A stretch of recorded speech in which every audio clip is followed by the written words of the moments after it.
What if I told you that reality is constantly trying to talk to you, but you've been trained to ignore it? That every single day, subtle messages are being placed in your path, moments of a strange symmetry, too precise to be accidents. An old friend you haven't thought of in a decade suddenly calls, just as you uncover their photograph. The obscure word you learned this morning appears 3 times in the book you opened tonight. These are moments of synchronicity, and the man who dared to give them a name was not a mystic or a guru, but one of the titans of 20th century science, Carl Jung. He was the heir apparent to Sigmund Freud, a clinical psychiatrist who built his career on logic and evidence. Yet, he would risk his entire scientific reputation to propose a revolutionary concept, that there is a principle in the universe that connects events not by cause and effect, but by meaning. This is the story of that revolution. It is an investigation into a theory that attempts to build a bridge between the inner world of the mind and the outer world of matter. And it is, we promise, the last video you'll ever need on the subject. Current total: approximately 1,650 characters. Chapter 1. The Scientist on the Edge. The Problem of Causality. To understand how radical Jung's idea was, we have to step into the world he inhabited. The early 20th century was the absolute peak of the mechanical universe. Science was built on a single, unshakable foundation: causality. Cause and effect. A billiard ball moves because another one struck it. Everything could, in theory, be measured, predicted, and explained through a clear chain of physical interaction. Carl Jung was a master of this world.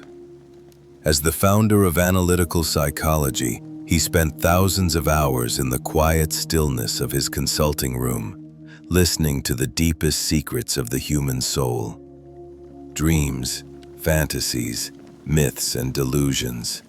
He was a cartographer of the mind, mapping the hidden continents of the collective unconscious and identifying the ancient patterns, the archetypes that shape all of our lives. But his data, the stories of his patients, was telling him something illogical. A quiet rebellion was brewing in his mind. He began to notice strange echoes, uncanny rhymes between his patient's inner worlds and the so-called objective world outside. A patient would dream of a rare bird, and the next day, a dead bird of that exact species would be found on their doorstep. These were more than just amusing coincidences.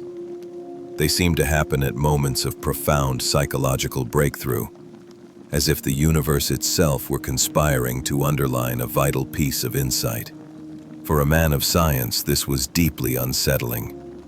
It was a ghost in the machine of reality, a phenomenon without a cause. He needed one, undeniable case that could not be dismissed as mere chance. And that case, when it arrived, didn't just walk through his door. It came knocking at his window. The case arrived in the form of a woman who was, by all accounts, exceptionally intelligent. Her mind was sharp, her logic impeccable, and she was utterly stuck. Jung would later describe her as being trapped in a fortress of perfect rationality, a mindset that resisted every therapeutic approach he tried. She knew all the answers, but she couldn't feel any of them. Her treatment had hit a wall, and Jung knew that only an irrational, undeniable experience could break through her intellectual defenses. One day, she came to her session and recounted a powerful dream from the night before. "I was given a golden scarab," she said. The scarab, as Jung knew well, is a classic Egyptian archetype of rebirth and transformation, the perfect symbol for the breakthrough she desperately needed. But she was relating this profound dream with a cool, detached analysis, as if it were someone else's story. She was holding the key to her own liberation, but saw it as just a curious piece of metal. As she was in the middle of this frustratingly rational description, Jung heard a sound behind him. A gentle but insistent tapping on the window pane. He turned and saw a flying insect knocking against the glass from the outside, clearly trying to get into the dark room. This was strange. He got up, silently walked to the window and opened it. He caught the creature in his hand as it flew in. He held a beetle. It was not a true Egyptian scarab, which would be impossible in the climate of Zurich. It was a Setonia aurata, a common rose-chafer beetle, whose shimmering green-gold carapace was the closest possible local equivalent to the golden scarab of his patient's dream. He turned back to the woman, who had paused her story, watching him with curiosity. He held out his hand and presented the beetle to her. "Here," Jung said calmly, "is your scarab." The effect was instantaneous and profound. The woman was thunderstruck, speechless. The impenetrable wall of her logic crumbled in an instant. This single, impossible moment of pure experience did what months of careful analysis could not. It was the breakthrough that changed her, and it was the concrete, undeniable proof that changed Carl Jung. He now knew he wasn't just collecting anecdotes. He was observing a fundamental, unacknowledged principle of reality at work. He finally had the courage to build a theory around it. The story of the golden scarab is not just a compelling anecdote. It is the perfect diagram of Jung's revolutionary theory. For decades, he had struggled to name what he was observing. After this event, he finally published his findings, giving it a formal name: synchronicity, which he defined as an acausal connecting principle. Let's break that down. Acausal means without cause. This is the radical part. Jung was proposing that there is a way events can be connected, meaningfully, without one physically causing the other. It's a second law of reality, running in parallel to the familiar clockwork of cause and effect. According to Jung, a true synchronistic event is not just any coincidence. It requires two distinct elements to converge perfectly. First, a profound inner psychological state. This isn't just a fleeting thought. It's a moment when a deep, universal pattern, an archetype from the collective unconscious, is powerfully activated. The patient wasn't just thinking about rebirth. She was wrestling with the archetypal energy of transformation at a critical point in her life. Second, an outer physical event. This event must be a direct, meaningful reflection of that inner state, and it must be objectively unlikely. It's not just seeing a bird after thinking of a bird. It's a rare golden green beetle appearing at the window of a specific therapist's office at the exact moment its symbolic equivalent is being discussed. For Jung, the patient's dream didn't cause the beetle to appear, nor did the beetle somehow psychically cause her dream. He argued they were two sides of the same coin. He proposed that both mind and matter are rooted in a deeper, unified reality he called the unus mundus, or one world. In moments of great psychic charge, this underlying unity can break through into our perception, creating a ripple in both the physical world and the world of the mind simultaneously. It is as if, for a brief moment, the universe shows its hand, revealing that the inner and outer are not separate at all. What we can safely say now: Jung's theory of synchronicity was not about seeing signs. It was a bold attempt to create a new scientific model where consciousness was not just a passive observer of the universe, but an active participant in its unfolding story. The popular image, burned into our minds by 1,000 internet forums and New Age books, is one of constant signs and signals. Seeing repeating numbers like 1111 or 444, hearing the same song everywhere you go, finding a feather on your path. These are often presented as classic examples of synchronicity. But when we dust off the primary sources from the period, a far stranger and more demanding picture emerges. Carl Jung himself would likely have dismissed most of these modern examples as simple pattern recognition, not true synchronicity. He was not describing a constant stream of minor winks from the cosmos. He was charting a territory of rare, life-altering, and often deeply unsettling peak experiences. The difference lies in two key areas. First, Jungian synchronicity requires the objective improbability of the external event. Seeing 1111 on a digital clock happens twice every single day. The event is statistically guaranteed. A specific rare beetle tapping on a fourth-story window at the exact moment of a conversation about its symbolic counterpart is, by contrast, an event of staggering improbability. Second, and more importantly, is the nature of the inner state. For Jung, a synchronicity wasn't triggered by a casual thought, like, I wonder if I'll get that job. It was the result of a deep archetypal process, often emerging from a profound crisis, a moral dilemma, or a moment of intense creative or therapeutic work. It was the culmination of a long internal process, not a simple response to a daily wish. So, why did the simplified pop culture version of seeing signs eclipse the more rigorous and subtle truth?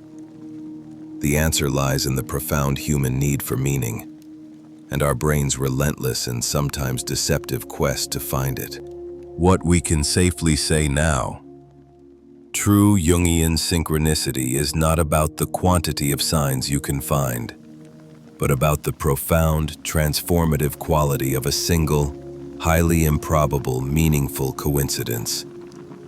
It is the difference between seeing a familiar face in the clouds and having a lightning bolt strike the ground before you. To understand Jung's theory fully, we must confront its greatest challenger, the human brain itself. Our brain is not a passive recorder of information. It is an aggressive, relentless pattern-matching machine. For our ancestors, the ability to see a predator hiding in the dappled sunlight of the forest, or to connect the shape of a cloud with coming rain, was a matter of survival.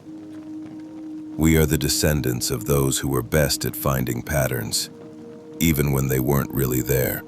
This evolutionary drive has a name in modern psychology: apophenia, the tendency to perceive meaningful connections between unrelated things. It's why we see faces in wood grain or hear words in static. It is the engine of creativity, but also the engine of delusion. Closely related is its partner in crime: confirmation bias. Once we believe something, that a certain number is lucky, for instance, our brain subconsciously begins to filter reality. We notice and remember every time that number appears, while ignoring the countless times other numbers did. We build a case file of evidence for our belief, while throwing out all the data that contradicts it. This cognitive 1-2 punch is the standard scientific explanation for most reported, meaningful coincidences. The events aren't happening more frequently. We just start noticing them more once they have a subjective meaning for us. This is also known as the Baader-Meinhof phenomenon. So, was Carl Jung, a giant of psychology, simply unaware of these basic cognitive tricks? The answer is a definitive no. His writings show he was keenly aware of the mind's ability to project meaning onto randomness. His theory was a deliberate attempt to account for the extreme outliers, the events so statistically improbable and psychologically resonant that they seem to defy a simple explanation of cognitive bias. This isn't a simple battle between science and mysticism. It is a profound debate about the nature of evidence and where the line between a trick of the mind and a glitch in reality truly lies. Jung was not denying science. He was arguing that the map of science was still incomplete, and he sought help from the one field that was grappling with an equally strange new map of reality: quantum physics. As Carl Jung struggled to formulate his Acausal Connecting Principle, he knew he could not do it alone. If his theory was to have any hope of being accepted, it needed to find a resonance with the most fundamental science of all: physics. He found his intellectual sparring partner in a man who was, in many ways, his mirror image in the world of physics: Wolfgang Pauli. Pauli was a titan. A Nobel laureate, he was one of the architects of quantum mechanics. A man known for his brutally sharp intellect and famously harsh critiques of sloppy thinking. He was the last person you'd expect to entertain a theory that sounded like mysticism. But Pauli had a secret. His own intellectual life was in turmoil. The quantum world he was exploring was profoundly strange, defying all classical notions of cause and effect. Particles could be connected over vast distances in a way that Einstein famously called spooky action at a distance. The very act of observing an experiment seemed to change its outcome. Pauli, plagued by unsettling dreams he could not decipher, sought therapy and began a long and detailed correspondence with Jung. Their letters, now published, reveal one of the most fascinating intellectual dialogues of the 20th century. In Jung's theory of synchronicity, Pauli saw a possible psychological counterpart to the bizarre acausal phenomena he was witnessing in the subatomic world. In Pauli's physics, Jung saw confirmation that the universe was far stranger than the rigid, mechanical model of the 19th century allowed. Together, they co-authored a book, postulating that psyche and matter were not two separate domains, but complementary aspects of a single, unified reality. They never fully solved the riddle, but their collaboration was a monumental effort. It proved that Jung's theory was not a flight of unscientific fancy. It was a serious, courageous attempt to build a bridge between the two most challenging frontiers of modern knowledge: the world within our minds and the fundamental nature of the cosmos. Mainstream science never fully embraced synchronicity. It remains a controversial fringe concept, filed away under unexplained phenomena. Yet Jung's idea didn't just survive, it thrived. It escaped the confines of the psychology seminar and became a powerful cultural force, permanently altering how we talk about meaning, randomness, and fate. Its most direct legacy is within psychology itself, particularly in the humanist and transpersonal schools of thought, which emphasize subjective experience and the human search for meaning. Jung provided a language for therapists to talk to patients about those profound, uncanny moments in their lives, without immediately dismissing them as delusion. But its broader influence can be seen in the very structure of our modern storytelling. Think of the intricate, overlapping narratives of films like Magnolia or Cloud Atlas, where the lives of disconnected strangers rhyme and resonate in ways that defy simple coincidence. These stories are cinematic expressions of Jung's principle, suggesting that we are all part of a larger, unseen pattern. The concept allows us to explore the idea that our lives are not just a linear sequence of events, but a tapestry where threads of meaning can connect any 2 points, regardless of time or distance. Even the critiques of the theory have enriched our culture. The conversation Jung started forced us to become more aware of our own cognitive biases, like apophenia and confirmation bias. In a way, even if you don't believe in synchronicity, understanding the debate around it makes you a clearer thinker. It teaches you to question the patterns you see and to distinguish between a genuine insight and a trick of the mind. Jung's revolutionary idea, though never proven, continues to challenge us. It stands as a permanent question mark hovering over the clean, orderly world of cause and effect, daring us to consider that the relationship between our minds and the universe might be far more interactive and far more mysterious than we have been led to believe.